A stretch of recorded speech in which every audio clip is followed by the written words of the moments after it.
My neighbor stole my shoveled parking spot. He didn't know he parked in front of a fire hydrant.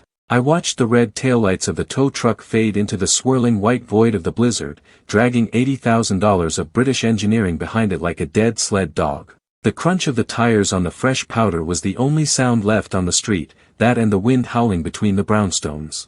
Across the street, standing in one slipper and one bare foot, my neighbor Todd looked like he was watching his own funeral. He was trembling, and it wasn't just from the cold. It was the realization that his arrogance had just cost him a transmission, a $300 ticket, and his dignity. I took a sip of my hot cocoa, standing in my dark living room window, and raised the mug in a silent toast. He saw me. He definitely saw me. And for the first time in the 3 years we've lived next to each other, Todd didn't have a damn thing to say. If you've ever lived through a Chicago winter, you understand that snow changes people. The city doesn't just slow down, it fractures. Courtesy disappears. Patience freezes solid. But there is one rule that survives every storm, older than city ordinances and stronger than common sense: dibs. If you shovel it, it's yours. The storm rolled in hard and fast the day before, dumping thick, wet snow that felt more like cement than powder. By late afternoon, the plows had done their usual damage,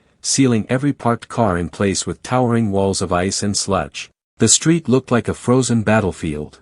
I spent nearly 2 hours digging my Honda Civic out. My shovel was barely holding together, bending uselessly against the compacted ice. Eventually, I resorted to a rusted garden spade, hacking away until my arms shook. My breath burned in my chest. My gloves soaked through. But when I was done, I had carved out a perfect rectangle of blacktop, a rare, beautiful thing in the chaos. Before leaving, I marked the spot properly. I retrieved my folding chair, old, heavy, unmistakable, and placed it squarely in the center. It wasn't decorative. It was a warning. The grocery run took longer than expected. Traffic crawled. Shelves were half empty. By the time I returned, the snow was already reclaiming the street. That's when I saw the Range Rover. White.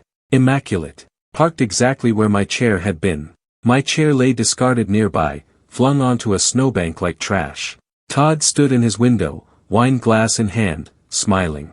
That's when I noticed what he hadn't. The fire hydrant buried beneath the snow. I make a phone call that turns Todd's quiet evening into a financial nightmare. We aren't just talking about a ticket here, we're talking about a tow truck driver who doesn't care about all-wheel drive systems, a neighbor who sprints into a blizzard in his pajamas, and a satisfying crunch that signals the death of a luxury transmission. Stay tuned, because the look on his face when the hook chains tighten is worth every second of shoveling. Click here to watch full video.